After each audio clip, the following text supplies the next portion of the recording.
Okay. So, welcome to our project. Right now we are just in the middle of the sky, of the universe really, and we see around us a lot of stars. Just behind us you will see the droplet one. And yes, of course there is a lot of stars in the sky. We can generally select any one we want with a pointer. Let's say we want to select one, of course, and it appears. And here we have a list where we can sort of play a little bit with the distances. Well, the green band you see is actually the habitable zone, so we see that none of the stars we have selected actually are in the habitable zone. And of course, okay, well, we can decide not to see some. We have some predefined set. So we have these are the last discovered, and yeah, none of them really are habitable. Of course, in the top there's always the solar system, but then here we have binary stars. These are very interesting, but again, none have a habitable system. And then here we have some other interesting ones. So this is the one that is the farthest from us of the system, and these are the ones with most planets, as will be easily shown. We can easily increase the scale of the radius as well. We see that they sort of adapt to the situation to be more easy.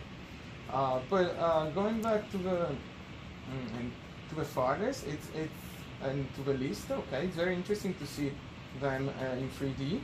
So here we are, and we see our sun that is on top, actually above all the other systems. Again, here we can resize like the size of the planets. Of course, that goes pretty big. We have the distance, so and then again the speed, of course, and yeah, it can be very tricky to make some. Again, this is very helpful to understand just the huge dimensions that the universe is involved with. Then we can go back to stars, and again select any other stars, go back to 2D. So of course here we have our list, we can check really any other, and then we can of course scroll it up and down. We have so many. Of course, if you want to see some of the predefined set in 3D, that is as well possible. We're always compared against the sun because that is what we're really interested about. Of course, we can move, get closer.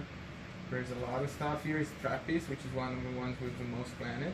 That's very interesting as well.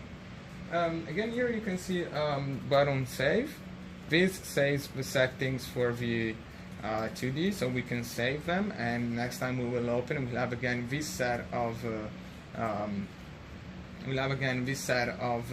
planets, and with this the predefined values of scalars, and we can increase the scalar a bit on each side. Yeah, and of course we can save again.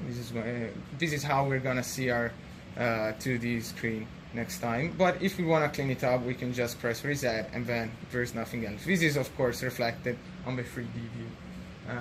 Going back to the stars, we can just what can be very interesting is to try to understand more about the planets we're involved with. So if we increase a little bit the scale, we can have a look at each planet and see some information. So the distance, the radius, information about planet discoveries, and of course we can do the same with a star. So type is mono, of course, because well, we're looking at a single star. But if you go like for these stars, these are binary stars. There's actually 2 stars per system.